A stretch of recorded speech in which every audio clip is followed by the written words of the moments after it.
This is the Retirement Solution Podcast with financial advisor Jon Hicks, founder of J. Hagan Capital. So it's the weekend. Maybe you're watching some of your favorite football on the TV. I like to nap to some of my favorite football, particularly. Well, Virginia Tech, we turned it around. We've won the past two games. Yeah, you did. But at the start of the season, it was like, I'm turning it on because I'm loyal, but I'm going to snooze my way through the... Did you guys fire your coach in the second game? Yeah, we did. We fired him at the end of the third game when we went 0 for 3 for the first time since like 1982. Woo, man. It's like, whoa, this guy's got to go. Whoa. It was his fourth season. Like, it's not like he was new to the big show. So, sure. I mean, I feel bad for the guy. Nobody starts off coaching a team. Well, I don't think the fans feel sad for him because they've been winning since. Yes, so right. That's a positive thing. It's a that's sign. A very it's positive a good thing. The other thing about football is how many I feel bad. I feel like as long as we have athletes, professional athletes in our world, John, we will always have things to talk about on how to do better with your money on this radio program. Am I wrong, sir? Without question. It is amazing. These guys focus so hard and they're so intent on, managing their craft, getting more skilled, get a little bit faster, more dynamic, more skilled at their skill set. And it is amazing because that does suck so much energy and effort out of you.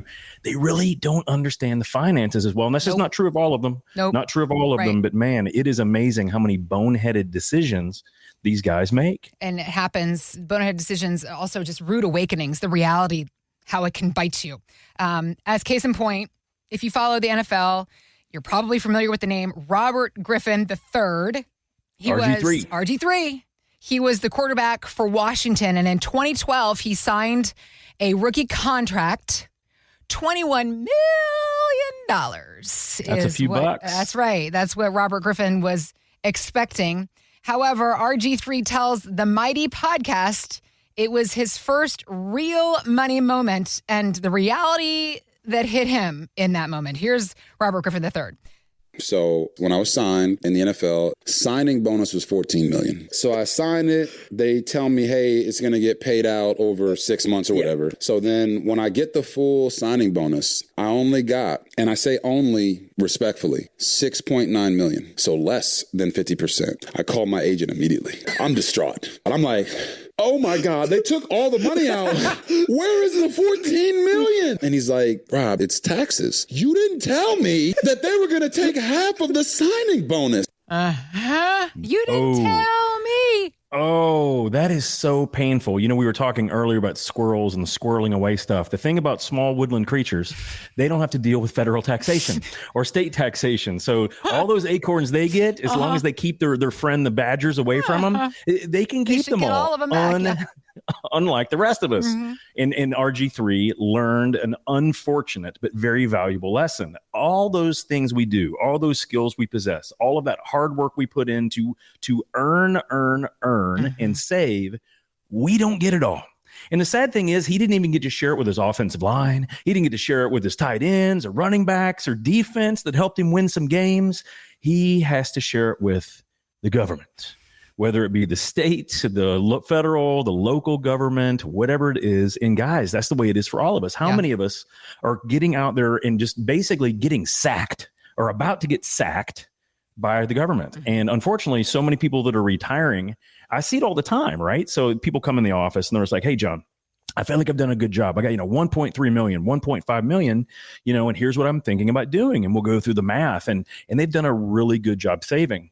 But 9 times out of 10, and I asked them, I was like, what are you most fearful of? And they're like, dude, I used to think it was running out of money. Mm-hmm. No, listening to you, it's the government's going to end up with most of it. And I'm like, well, unfortunately, there's some truth to that. If you get 1.3 million, that's not your take. You may end up with about 850,000 of it, maybe 900 grand, but the rest of that's going to go to the government. We can be very smart about how we do withdrawal strategies and how we can do tax loss harvesting and things like that. But the truth is the government's going to get somewhere between 25 to 50%. RG3, they hit him with 50%. And guys, if you've done a great job saving, here's what stinks, Heather. I was talking to one of our clients the other day, and I mean, they had done a masterful job putting money away, almost $7 million. Wow. And over the years, we've gotten them to diffuse some of that tax time bomb, start putting a little bit more money in Roth and so forth. Okay. But they got about 1 year before they have to actually start pulling RMDs. Now, the amazing thing is, on $6 million, they're going to have to pull out a little bit more than $200 and I believe $80,000 a year just in RMDs. Now, some people were out there going, "Oh my gosh, I wish I would, pull up 280 grand." Well, here's the issue: that is more money. That plus Social Security, plus she has a small pension. Okay. That is actually more money than they made when they were working. So they're going to be in a higher tax bracket in retirement. When they don't have anywhere to hide because their house is paid off, all the grandkids, are basically out of college and things like that. Yeah. They don't have anything to expense. Mm-hmm. So he was just like, "John, I hear that you get some credits for like running a farm. Should I go like do a soybean farm He's out or there a chicken shopping farm for chickens and cows?" It's like, please, before you buy a cow. And I'm like, "Listen, my man, growing up in a farming community outside of Owensboro, like I did, but you have to understand a farm is no joke." Yeah, it is no joke. It is real work. Yeah. So he was like, "Oh man, what are we going to do?" I'm like, "Well, there are a few things that we can utilize. OBA, which is the new tax law that passed the One Big Beautiful Bill Act. It did change some things fundamentally with shareholders' profits on partnerships, and it changed a lot of things with depreciation that make them actually very usable for most folks that have saved a really good amount of money. And what do I say by a really good amount? Like $3 million plus. If you save more than $3 million, or you're a small business owner, or you have rental properties and you do operate an LLC or an S corp, there are really attractive things now. But the whole point is we want to diffuse that tax time bomb. It's no joke. Because one of the things that they didn't talk about in RG3 was basically, man, they took half. Well, here's the thing. After they take that half, the money that's still sitting in that account and growing, they're taxing you on that every year too, right? Yeah. So it's insult to injury. So one of the things that most people don't think about in retirement is if you're going to maneuver things around, we call it asset shifting, where you might be shifting from a tax-deferred account to a tax-free account. Well, there's one thing about the federal taxation rate. Now, the state that you live in is a different taxable structure. Some of them have taxes and some of them don't. Indiana, slightly different than Kentucky. Of course, Texas, Tennessee, Florida have no tax, no state tax. No, they have higher consumption taxes, but they have no state tax. And so one of those questions is, if you're going to think about, or you already own a lake house or a condo or a place in Florida or Tennessee or Texas, you may want to consider, what is your home of domicile? What is your domicile state when you're going to do some of these asset changes, right? Because if you do it correctly, it may literally save you 6 or 7%. Okay. If you do that right, think about it. 6 or 7% on $1 million is 70 grand, guys. So it does make some sense. Now, you also want to look at, and this is the last piece to think about, because it just catches people off guard all the time, blindsided, is that what happens with your Medicare premiums, right? Because if you pull money out or you make a tremendous amount of money, your Medicare parts B and D may go up, and this may be the tune of thousands of dollars a year. There was one gentleman that came in and he said, "John, I heard what you said years ago. I started doing some Roth conversions. Dude, you always said do the math and make sure you understand the math." He goes, "I didn't understand the math. I'm now paying like $800 a month more in my Medicare premiums because I did too much at the wrong times, and now I'm stuck with that."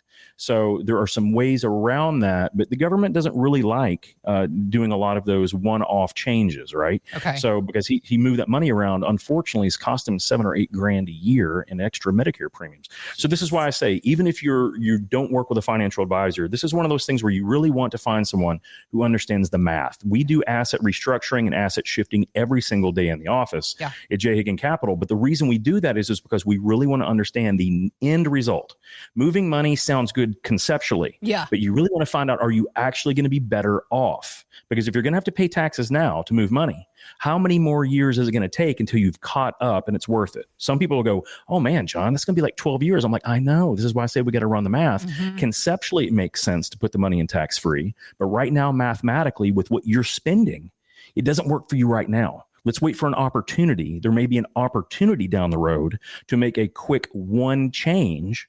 Or if there's a huge downturn in the stock market, if you don't have that many losses because you have safer assets, those may be awesome assets to reposition later if it makes sense. But this is why I think it's very good, especially if you're looking at doing some pretty complicated math decisions for tax structure in retirement. This is where you need to seek out a skilled fiduciary advisor. John and his team, they are here to be that skilled fiduciary advisory sounding board for you when it comes to retirement planning.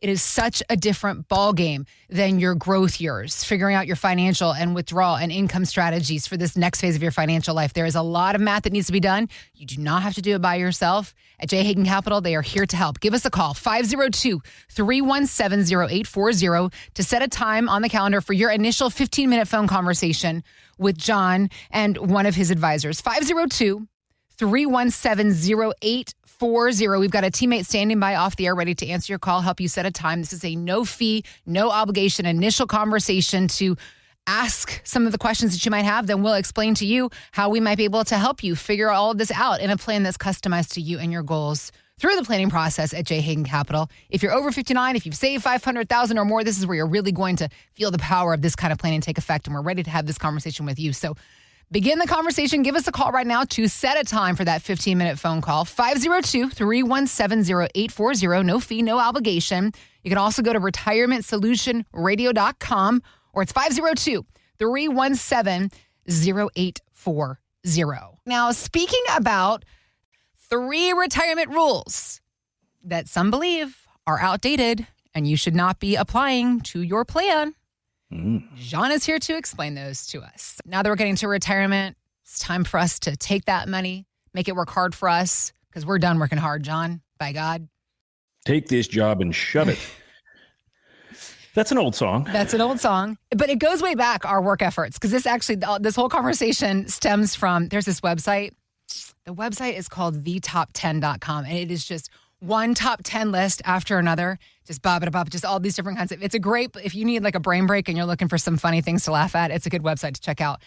One of the posts was the top things that we learned in school that are now totally useless. Number 1 on this list, learning how to play the recorder. I think that's just rude. I mean, hot cross buns, like, show some respect. My kids, I remember, so I have a 5th grader. And so I think it was last year, the year before, maybe it's 3rd grade. And she had the recorder. And I asked her the other day, I was like, can you play any of that? And she's like, absolutely not. No. I mean, maybe a kazoo. The recorder, it does nothing for her at all. She can't do any of it. No. Other things on the list, memorizing the periodic table or the first 25 numbers of pi. As in PI, not the pie you eat. You're a math nerd, so you probably 3.147 I don't remember all of it anymore. Literally the calculator does it pretty quickly. Then there are other things on this list, like long division, long multiplication, writing cursive. And I'm like, I get why some people find that useless just because of technology.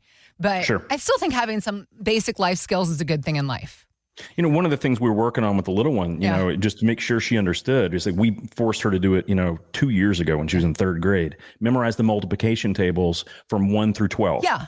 Not complicated, but she is so much faster at so many of the other kids just because she memorized that. Yeah. And I'm not going to lie to you. Sometimes 7 times 8 and 6 times 7, I get those like 42, 56. You have to pause for a second. I have to pause for a quick second. I'm like, man, But last year when we were going over it with her again, and we do it during the summer sporadically, I was like, man, see, it's good. It just keeps you sharp. It's like playing those crossword puzzles on your phone rather than just doom scrolling. It's good for the mind, keeps you sharp. Absolutely. Now, when we get to retirement, and we hope to be doing more things like, puzzles, spending time with their grandkids, that kind of thing. Let's talk about the outdated retirement rules that are still around, that many people still abide by, Jon, but that you believe are defunct and we should not be applying to our plan. Yeah, when it comes to retirement, a lot of people still, they hear things and they read things that have been basically archaic for a long period of time. Yeah. I'm going to hit the big 3 today because, again, it's not because they're so disastrous. It's just that for some people, they could really cause them to make some really poorly done missteps. Okay. So the first one is the 4% rule. So in the 1990s, there was some guru that came out and said the 4% rule, you take 4% of your savings annually, adjust that for inflation, and you should be good during retirement. Well, here's the problem. He did not have have enough years. Back in the 1990s, people weren't lasting to nearly 100 years old. And so because of that, it was only based on 30 years of retirement. But we typically, daily, we see people and our clients that they retire in their 60s at like, say, 62.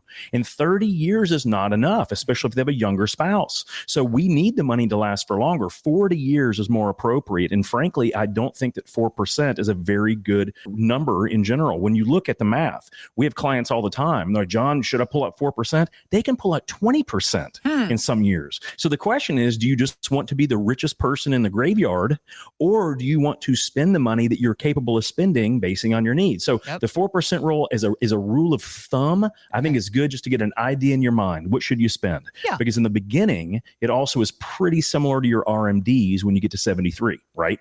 But for the rest of us, I have seen it be disastrous if they're trying to pull money out and we had a major market meltdown. We haven't seen one in a while. 2022 wasn't very good, but 2008 put a lot of people, kicked them square in the keister, and it took them a long time to get back. Also, because 2008, the effects lasted longer, right? Like, I feel like the ones we've seen since then have been short spurts. We've recovered very fast. We haven't had to endure for many years. Exactly. When you look at 2022, it was after COVID, but it was basically because interest rates moved up. 2008 was an actual major recession. And so it took nearly 6 years just to get back to even, at that period of time. If you were pulling money out after you retired in, let's say, in 2007, and you had that huge hit of nearly 40% in 2008, you were so far underwater. If you're pulling 4 or 5% out a year, guys, it would have been so uncomfortable. You probably would have jumped out of that plan and you may never have gotten back. So the whole idea is you want to build a different style of income system by using buckets, where we have money that we know that we're going to use for income for at least the next 2 years. Then we have a middle bucket that's built to create income for the next 10 to 20 years. And then you have your growth bucket. And that can be anything you want. It could be exotic and growth or aggressive oriented, or it could be conservative, depending on your risk tolerance. But if you do a bucketing approach to income as opposed to a 4% rule, your chances of success go through the roof. It's stratospheric and how much better you can accomplish your goals. And frankly, spend more money if you've made more money. That's the big thing for me. Why wouldn't you just either retire earlier or spend more money because you got it? All right. So the 4% rule is a big one. The second one I want to talk about is arbitrary retirement numbers, where people say you have to have $1 million or you have to have 2 million, or Forbes does a study and they say 2.7 million is what you have to have. Guys, that to me is 100% arbitrary and garbage. I have clients that have $500,000 of liquid money and they live better than clients that have saved 2 million. You're like, how on earth is that the case? Well, they get pensions. They invested in real estate and they get income every single month that comes in. And so they have a much more comfort level because they know that every single month, cha-ching, there's going to be money deposited to their account. And they can spend that money because the very next month, guess what's going to happen? Cha-ching, they get another check in their account. It's very different. So you do not have to have an arbitrary number like 1 million or 2 million or 3 million. What you have to do is proper math. What does it really cost you to sustain your standard of living in retirement? When you're working, if someone says, well, we've been making $90,000 a year, I'm like, do you like the way that feels? Well, then let's try to keep you on $90,000 a year and let's knock out a couple small things, travel costs, things like that, work associated expenses you wouldn't have had. But then you have to replace those with travel more, hang out with the grandkids more. Probably, even though everyone says, well, I'm going to cook at home more often. What typically happens is for your own social network, people go out to dinner more often, right? So you want to make sure you're adding and subtracting the right types of expenses for retirement. So I don't like arbitrary numbers. The point is that if you can retire comfortably off $65,000 a year, let's find out what the least amount you have to ensure that 65 grand a year and grow with inflation. And then you can retire then. Doesn't have to worry about an arbitrary number. So that second one is a big one, is basically the myths. Now here's the third one. The third one goes almost completely against Dave Ramsey's tutelage, if you will. Dave Ramsey does a remarkably good job in teaching people to not overspend. I think that's great.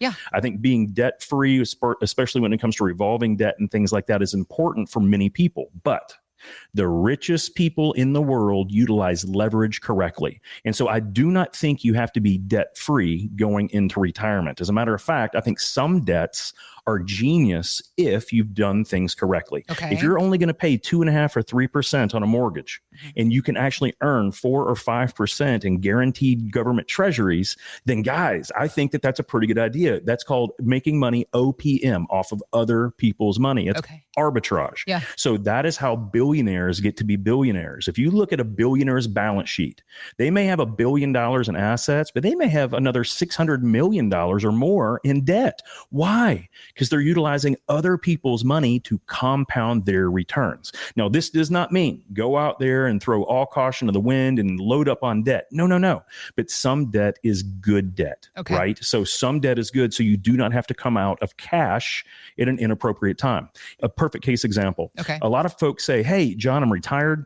I really don't want a car payment. I'm going to take $85,000 out and buy a new Cadillac. And every single time I just ask, how long did it take you to save $85,000?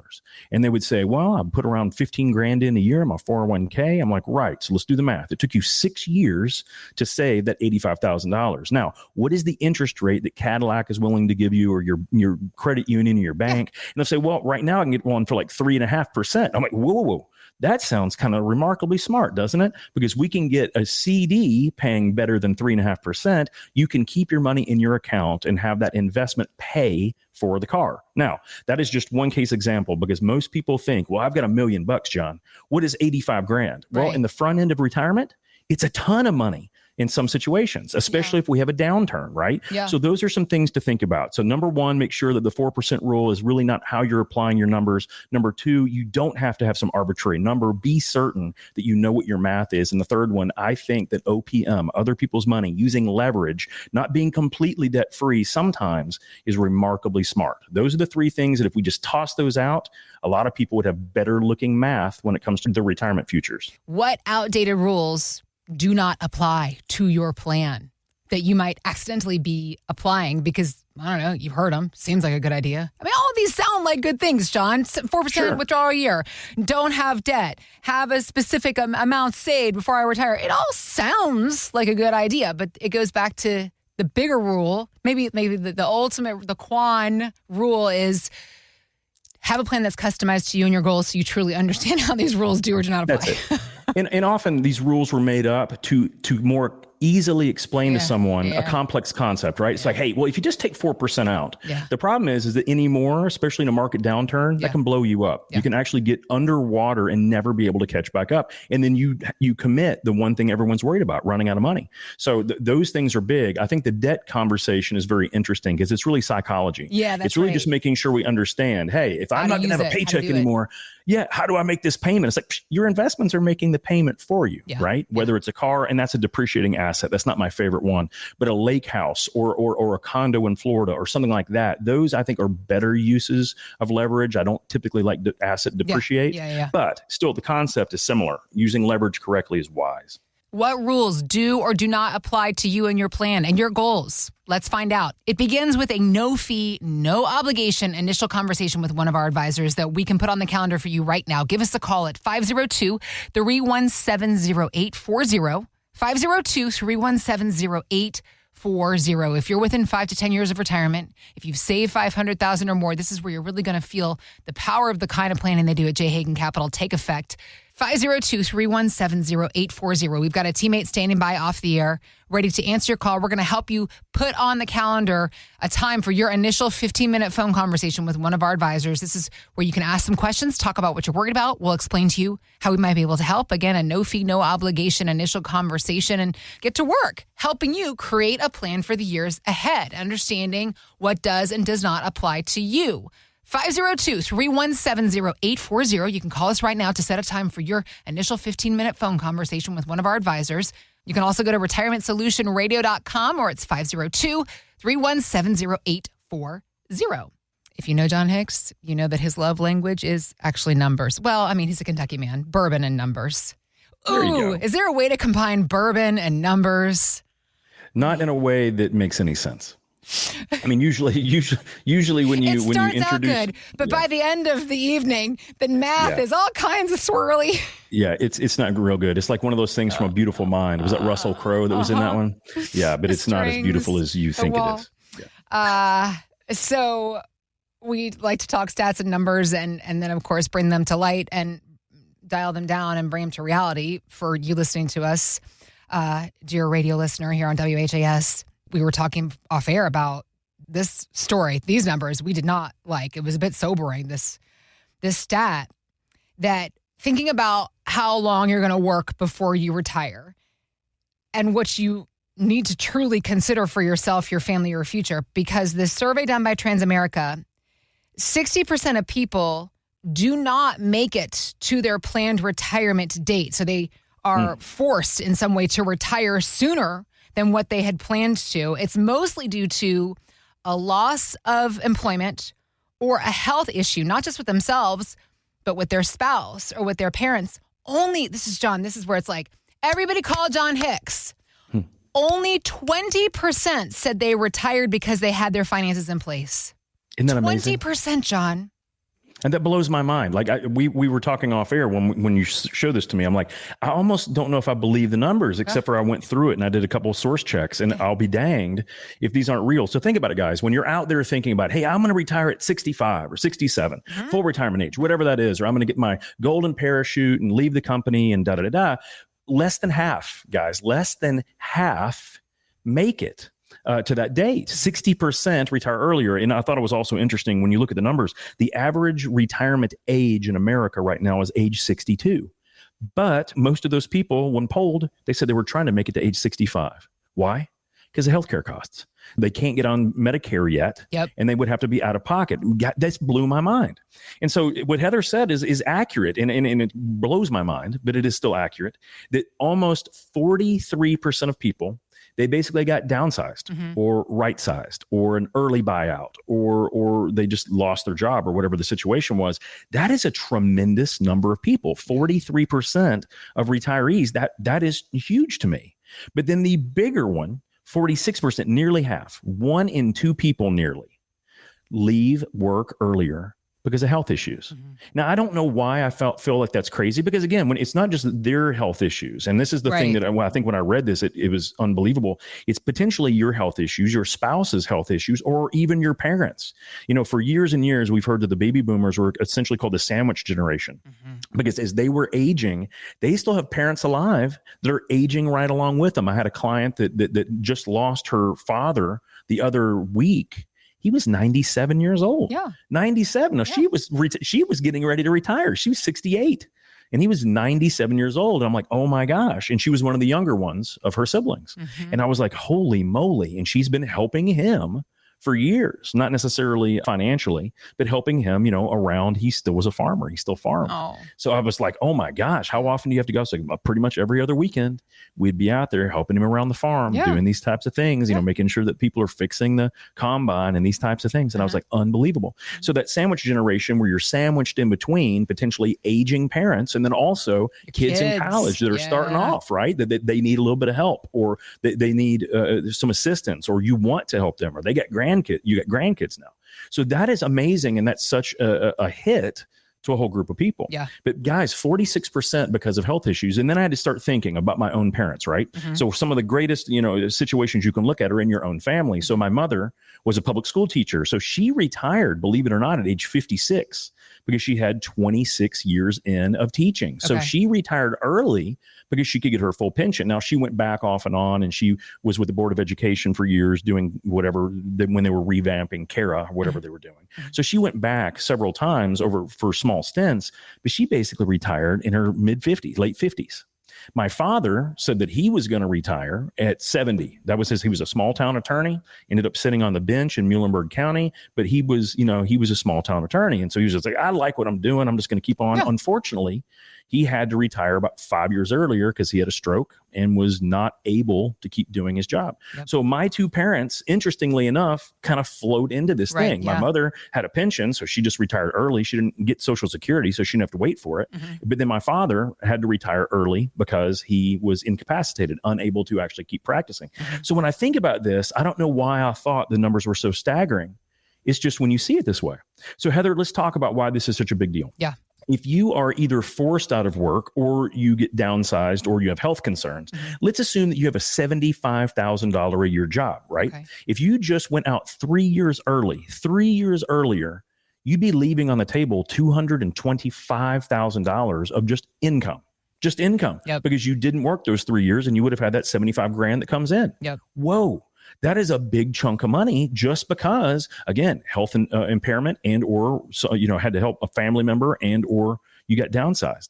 That is a huge amount. Now, would that change your retirement picture if all of a sudden $225,000 was not in accounts that you thought it would be? Yeah, of course it would. And what happens at that younger age when you have health insurance costs out of pocket on top of that?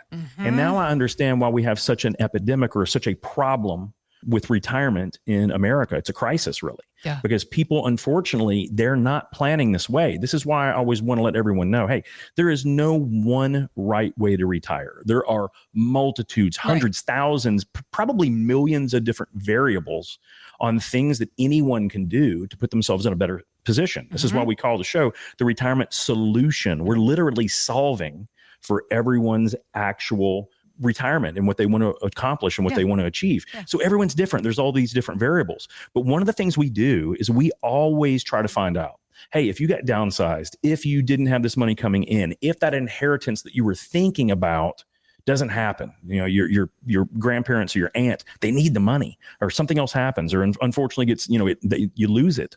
What would you do? How would that change things? Because all of those variables really is the difference between someone having a curveball thrown at them and completely striking out and does not get another plate appearance versus, we didn't like that. We took a hard strike, but we still can swing a couple more times defensively, right? So that is what we want to make sure we're paying attention to. So when we're thinking about these things, when you're going through and building your retirement plan, we have to make some assumptions, especially because right now the stock market is exceedingly high. It does not mean it's going to go down. But what happens, let's say that we don't lose a job. Let's say that we don't get impaired. That's great. But what happens if the stock market throws a huge curveball at us and just goes down 25 or 30%, right? No, in the long run, we expect, if we stick with it 8 or 9 or 10 years from now, we should get back to even. And people are like, well, John, I don't know, 8 or 9 or 10 years. That's kind of a long time. Really?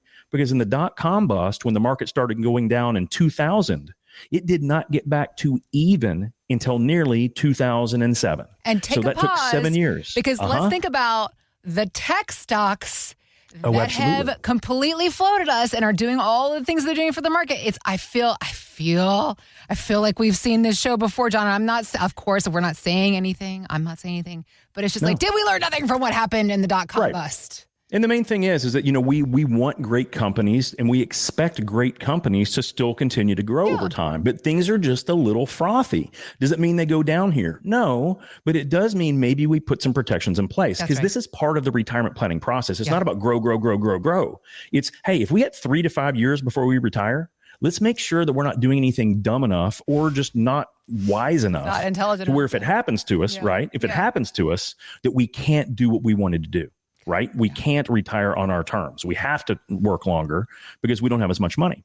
So those are those things that I really want everyone to think about. So if you're not dealing with a skilled fiduciary that looks through that, we have software that specifically says, what if you have 25% less income than you thought in retirement? What happens if they increase taxes 15%, 20%? We have all of these things built in. It's what we call our stress test at J. Hagan Capital. And we do this because I want everyone to see if they've got a 99% chance of hitting their goals, even if we have a recession that lasts for 2 or 3 years, even if they have to reduce their income by 5%, even if tax rates go up 10%, even if inflation happens or whatever, even though those things could happen, if they can still have a 95% better chance of hitting their goals, guys, that should let you sleep at night, even if all those things happen. So hopefully they don't. But unfortunately, there's just a lot of different winds that are all, converging all at the same time. And sometimes when that happens, it can create a hurricane or a tornado or a bigger disaster. We just want to make sure that we're doing everything we can and we're planning thoughtfully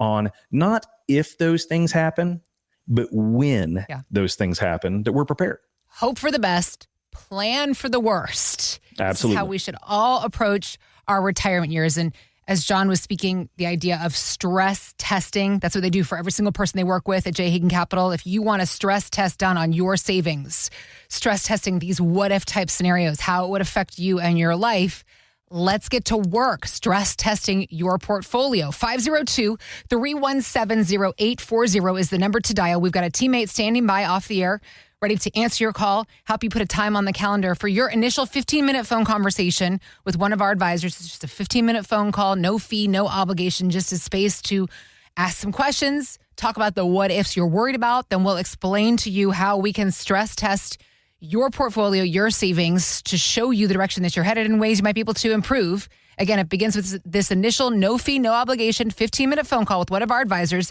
But you got to call us right now to put that time on the calendar. 502-317-0840. You can also find us, retirementsolutionradio.com. Click on the Find Your Retirement Solution button there to begin that way as well. If you're 59 or over, if you've saved $500,000 or more, this is an opportunity to see the real power of this kind of planning and action that we're ready to begin with and for you. 502-317-0840. We talk about all the other things that you need to, not all of them. I mean, gosh, this radio show is only an hour long. But there's so many things that we need to consider outside of the money when it comes to retirement. It is such a mental game. I have to imagine that's more than that. Checking the mental boxes is a bigger part of your job than the money. I mean, it blows my mind when you think about, as hard as it is for us to save money over time. Yeah. Who would have thought that that's the easy part, just putting money away and let it grow, right? Because once we get to the point where we actually need to use it, oh my gosh, it's like 50 other variables pop up. Taxation, income designs, making sure you don't lose it all these things. And it unbelievably, it compounds one into the next, right? So, it's crazy. And this is what I say it all the time. Most people do not need a financial advisor or don't need much of one if they're just growing money. Right. You just put the money away. You don't look at it. You give it a long period of time. You don't take too much risk tolerance and just let it rip. Yeah. And then when you get to the point when you're about 3 to 5 years from retirement and you need to use that money to be able to get retired and stay retired. That is where most people, even if they've never had an advisor before, that's when they might want to seek one out, because it is amazing how complicated and complex and ever-changing the landscape is when we start distributing, when we start using distribution economics, taking a little bit off the table every time. That is a different math. Yeah. And most people, unfortunately, just haven't been exposed to it. Right. Well, they've been busy being teachers, being nurses, all of it, being lawyers, being plumbers got a plumb, carpenters got a carp. They don't have time to be financial. Carpenters got a carp. I like it. Let's go with it. They don't have time to be financial advisoring themselves either, especially like when you say in our growth years. It's pretty much just put it away. Don't mess with it. Don't start digging into your savings in an emergency. That's why you have your emergency fund. Sure. But then when we get to retirement, it's such a different ballgame. That's why Jon and his team, a local independent financial advisory firm, they are here to help you with your questions, help you put a plan in place. RetirementSolutionRadio.com is where to go to start the conversation with Jon and his team. Speaking of being a DIY investor and having it be so easy, probably so easy in the last decade than it has in many decades prior to, because the market has been on such a tear. For the last few years, Jon, the so-called Magnificent Seven tech stocks have driven much of the market's growth. We've talked about that. Is the market really as good or as strong as it seems, or is it just the big stocks that are these 7 big guys that are holding it up? Recently, results have been mixed. Investment manager Jeffrey Gundlach was telling CNBC he is not surprised despite AI's growth. Here's what he said. It's very real. It's happening. It's going to be world-changing. But the markets are incredibly efficient at pricing things in and often overdo it. Momentum driving things to very high valuations. If there's one thing that makes me not sleep at night is owning stuff like that. And that's just me. For some people, they'll make a fortune on it, but I think the fortunes have largely been made. That's Did you hear that? Interesting. It is interesting. I think for the past several weeks, we've been talking about, just kind of where the market is. It's a little frothy. Does that mean it's going to fall from here? Absolutely not. It certainly didn't have to. Every time you have all-time highs and the market keeps moving up, guess what you're going to have the next day? Potentially all-time highs. And it's good until it's not. Right? Mm-hmm. I mean, we can look at that kind of stuff. So the Mag 7, this is big. This is so important. I think we've devoted a pretty good amount of time to this. And I just want to make sure we understand, guys, there are 7 companies, essentially Alphabet, which is Google, Amazon, Apple, Facebook, which is Meta, Microsoft, NVIDIA, and Tesla, those 7 companies. If you look at the returns of those companies, it is nearly 67% of the entire upside of the entire market, of the S&P 500, Okay. all because of those 7 companies, which means there are 493 others that kind of stink, that are really not very good, or they have not S&P performed 500. exceedingly well out of the S&P 500. So 493 other companies that aren't doing so great. So what that is called, if you look technically at things, is that is a very shallow breadth. It means there are very small, isolated amounts of companies that are doing very well, and they've gotten very expensive. But those rising tides have lifted all the other boats, all the other ships in the S&P. So when you look at that, does that mean that things are imminently going to be doom and gloom? No. But unfortunately, it does make me a little nervous. And here's the reason why. If you look, this is basically when people are chasing, they used to call this chasing the hot dot. Yeah. So in the 2000s, the roaring 1990s, the Clinton administration, when everything was going through the roof, they would call it chasing the hot dot. And this is what happens. And then all of a sudden, no matter what it was, if it said .com on it, if it said .anything, it went through the roof until it didn't. And it absolutely collapsed. So whether it was all these tech stocks in 1999, real estate in 2006. And think about that for a minute. Remember when people could buy condos in Vegas? Zero down, zero interest, or and flip them in like 3 months and make like $100,000. People were doing that. That was real for a while. And then when it popped, Vegas has never been the same. Even today, there are condos, the entire complexes have shut down because of what was going on all the way through 2006. Yeah. Because it was a lot of that led to the 2007 valuations, which caused the 2008 crash.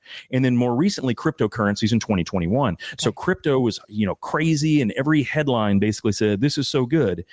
And then all of a sudden it popped. And then we saw a lot of cryptos go down in valuation 70 to 90%. But it's always the same, right? You have spectacular gains. They get all the headlines, and the fear of missing out takes over, and people abandon their long-term strategy for short-term excitement. It happens all the time. And here we are, the market's really high. And I want to put this in perspective. So if you had in 1999 going into 2000, if you had a $500,000 portfolio and you were invested in really good, at that point in time, the high flying tech stocks, that $500,000 at the very pinnacle in 99, 2000, by the time the market had popped, the NASDAQ lost 85%. So that $500,000 account, Heather, would be worth $75,000. That is not a joke. That was real. Because the NASDAQ did come back. Right. But that pop that started in 2000, the NASDAQ did not get back to even until 2017, 17 years later. So imagine looking at your spouse in the face and say, honey, I know we had 500,000. Yeah. Now we have 75,000. Let's go put in some applications at the Waffle House and Walmart and Steak and Shake. That's what we're going to need to do. That is exactly what those folks unfortunately had to consider. Maybe not those exact places to work at, but they had to figure something out because that was a big deal. Now think about it, guys. You lose 85%. How much do you have to earn to get the money back? 500%. Because if you doubled the money at the low, 75,000 is only worth $150,000. Right. It is amazing. So, compound interest is what Einstein called the eighth wonder of the world. If it's going up and positive, it's fabulous. But guys, if it goes down on you and consistently goes down and you lose a tremendous amount, getting back is really just a prayer. It's not a real plan. It's a prayer. And that's what I'm really more worried about as we're looking at things right now. Do I think that over the next 25, 30 years, the market will probably have another 30 to 50 to 60% downturn? Yes, I do. And the question is, how long will it take to get back? Now, if we're young, if we're 25 or 30 years old, we kind of like, oh man, that stinks. And what do? You put your head down and you keep working. Yeah. And hopefully you have enough time for it to get back. And actually, you can look at it positively, like, oh, now let me buy all this stuff. That's exactly it. Yeah. That's exactly it. But that's not what you're doing when you're 55. That's exactly it. When you're 55, 60, 65, you're getting ready to think about retirement. We do not have potentially 15 years for it to get back to even. We don't, because we needed to harvest that money to distribute it for us to use. Distribution economics. That is why, unfortunately, losses are so much more painful when we're older and we need to use the money, because we can never, when we spend that money to live off of, we don't have that money still in the market to potentially come back and erase some of the losses. So this is why we have to have different buckets of money. We need some buckets that are built to only spend income off for us. And we need those to have zero loss potential or as low of a loss potential chance as possible. In our office, I prefer zero risk investments for those types of things. And those are plenty of them. There are hundreds of these types of investments, whether you're structured notes or principal protected notes. You can use annuities or guaranteed accounts. You can use treasuries. You can use T-bills. You can use any number of things as long as they are completely safe or unbelievably safe, right? I don't know if anything is 100% safe when banks go out of businesses, insurance companies fail. So, but I'm just saying we want to have a very limited chance of any markets to mess up our money, right? And if we're using that for income, we have a much better chance of winning in the long run, right? So those are the things we want to think about. So even though the market's expensive, I'm not saying jump off, out of the market roller coaster. I am saying take a look around. There are not that many other places and not that many other gurus out there that say that the market can double from here very quickly. There are substantially more people that are saying we could easily have a 30 to 50% downturn. And then at those prices, things do look good again. And then that would expect the market to rejuvenate and come back from that point in time. It's just one of those things where we want to protect our money, which is the number one and primary pillar of our entire retirement planning system. We want to protect what we have first. That doesn't mean lock it all up. That does not mean put it under the mattress. It just means understand, are you hedging? Do you use derivatives? Do you have downside protection, stop loss metrics? Do you have annuities or income needs? Do you have a guaranteed pension? Where is your income protected as you're going into retirement? Because the one thing for certain, and you can ask any retired football player, once that money and that income stream dry up, it is not a very attractive proposition after that. We've seen athlete after athlete after athlete who do not have the right parameters in place to derive their income later. And they end up having to come back and beg for money, or they unfortunately do terrible things because they're so down and out. They commit crimes or they do dumb stuff, right? So we just want to make sure we're learning from those opportunities. If you've done a great job saving, make sure you're protecting first. And then you can derive your income stream. And then we worry about taxes and then wealth transfer and healthcare. Those five are what create the 5 pillars of actual retirement success. Notice, none of it is product-based. It's all process-based. If we focus on the right process, everyone can win and be able to sleep at night with total confidence. Thanks for listening to the Retirement Solution Podcast with Jon Hicks. Begin the conversation about your savings plan with Jon and the team at J. Hagan Capital by visiting retirementsolutionradio.com. Be sure to listen to Jon's radio show, The Retirement Solution, Saturdays at 8 a.m. and Sundays at 9 a.m. on News Radio 840 WHAS. J. Hagan Capital Incorporated is not licensed in all 50 states. To find out if J. Hagan Capital Incorporated is licensed in your state, please call 502-690-5635. J. Hagan Capital Incorporated is not affiliated with nor endorsed by the Social Security Administration or any other government agency and does not provide legal or tax advice. By contacting us, you may be provided with information about insurance and annuity products offered through J. Hagan Capital, LLC, NPN number 188279094.